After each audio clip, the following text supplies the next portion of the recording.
Assalamualaikum warahmatullahi wabarakatuh. Perkenalkan, saya Rizkyana Nurfaiza. Di kesempatan kali ini saya akan sedikit menjelaskan tentang proses produksi bahasa dalam otak. Namun, sebelum membahas lebih lanjut, kita harus tahu terlebih dahulu apa itu bahasa. Bahasa merupakan suatu alat komunikasi yang banyak digunakan manusia dalam berinteraksi. Menurut Joko Kenjono, bahasa adalah sistem lambang bunyi yang arbitrer yang digunakan oleh para anggota kelompok sosial untuk bekerjasama, berkomunikasi, dan berinteraksi. Bahasa sangat penting dalam kehidupan manusia karena dengan bahasa, manusia dapat berkomunikasi dengan manusia lainnya. Dalam berbahasa, otak memiliki peran yang penting dan memiliki peran yang besar terhadap bahasa yang terletak di bagian hemisfer kiri. Otak memiliki 3 bagian utama, yaitu otak besar atau cerebrum, otak kecil cerebellum, dan batang otak brainstem. Yang pertama yaitu otak besar atau biasa disebut dengan cerebrum. Cerebrum merupakan bagian terbesar dari otak. Cerebrum ini terbagi menjadi 2 bagian, yaitu otak kanan dan otak kiri. Belahan otak kanan berfungsi untuk mengontrol pergerakan di sisi kiri tubuh, dan belahan otak kiri mengontrol gerakan di sisi kanan tubuh.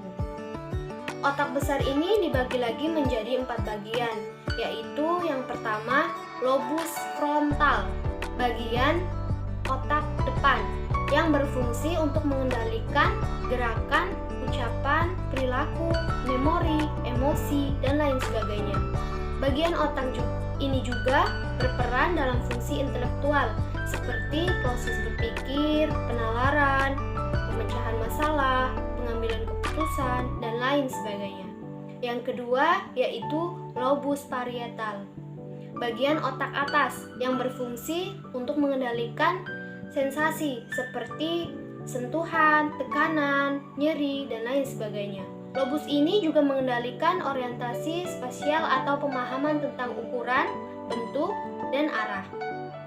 Yang ketiga yaitu lobus temporal, otak bagian samping yang berfungsi untuk mengendalikan indera pendengaran, ingatan, dan emosi. Lobus temporal kiri ini juga berperan dalam fungsi bicara. Yang keempat yaitu lobus occipital, bagian otak belakang yang berfungsi untuk mengendalikan fungsi penglihatan. Selanjutnya yaitu otak kecil atau biasa disebut cerebellum. Otak kecil ini terletak di bawah otak besar pada bagian belakang otak, tepatnya di bawah lobus occipital. Sama seperti otak besar, otak kecil juga memiliki 2 belahan. Otak kecil ini bertanggung jawab dalam mengendalikan gerakan, menjaga keseimbangan, serta mengatur posisi dan koordinasi gerakan tubuh. Bagian otak ini juga berperan dalam mengendalikan gerakan halus seperti menulis dan melukis. Yang ketiga atau yang selanjutnya yaitu batang otak atau brainstem. Batang otak merupakan seikat jaringan saraf di dasar otak. Fungsinya sebagai stasiun pemancar yang menghubungkan otak besar ke saraf tulang belakang serta mengirim dan menerima pesan antara berbagai bagian tubuh dan otak. Batang otak terdiri dari 3 struktur utama, yakni otak tengah, pons, dan medula oblongata. Otak tengah adalah pusat mengatur gerakan otot mata, sedangkan pons terlibat dalam koordinasi gerakan mata dan otot wajah, pendengaran, dan keseimbangan.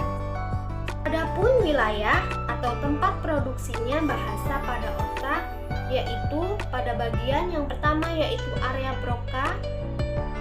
Nama area Broca ini berasal dari nama Pierre Paul Broca yang pertama kali memaparkannya pada tahun 1861 setelah melakukan pengamatan pada pasien tunawicara. Area Broca merupakan suatu bagian dari otak manusia yang letaknya di gyrus frontalis superior pada lobus frontalis cortex otak besar manusia. Area Broca ini memiliki peran pada proses bahasa dan memiliki kemampuan dalam pemahaman berbicara serta memiliki untuk memproduksi bahasa. Apabila ada seseorang yang mengalami gangguan pada area Broca ini, maka kemungkinan yang terjadi orang tersebut akan mengalami gangguan ketika berbicara atau mengucapkan ujaran meskipun ia tetap dapat memahami ucapan orang lain dengan baik. Kerusakan pada bagian area Broca ini dikenal dengan sebutan afasia Broca. Yang kedua yaitu area Wernicke, adalah area di otak yang berperan penting dalam perkembangan bahasa. Area ini terletak di lobus temporal dan divisualisasikan di sebelah kiri bagian otak. Namun, lokasi pasti dari area Wernicke ini masih diperdebatkan hingga saat ini.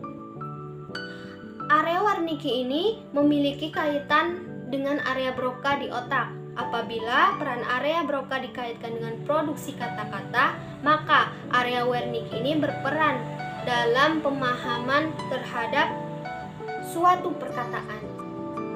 Seperti bagian otak lain, area Wernicke juga berisiko mengalami kerusakan. Kerusakan pada area Wernicke ini menimbulkan masalah medis yang disebut dengan afasia Wernicke. Kemudian korteks motorik. Peran dan fungsi korteks motorik ini sendiri yaitu untuk mengekspresikan bahasa dengan tubuh kita serta mengendalikan gerakan otot seperti gerakan tangan, kaki, mulut, rahang, dan lain sebagainya. Korteks motorik ini terletak berdekatan dengan area Broca. Yang keempat yaitu arcuate fasciculus, merupakan penghubung antara area Wernicke dan area Broca yang mempunyai koordinasi menghubungkan informasi yang didapatkan oleh Wernicke kemudian ditransfer ke area Broca, dan Broca memproduksi atau mengulangi bahasa yang telah didapatkan.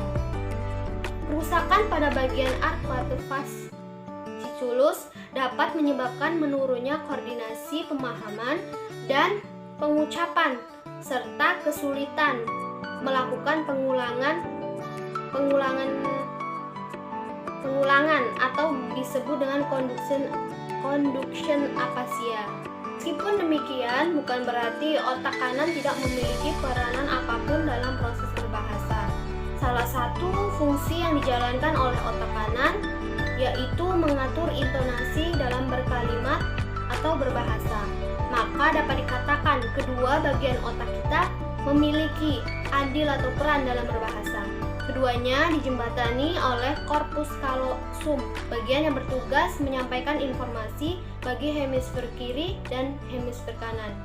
Demikian video dari saya. Apabila ada kesalahan, saya mohon maaf. Kepada Allah saya mohon ampun. Saya akhiri. Wassalamualaikum warahmatullahi wabarakatuh.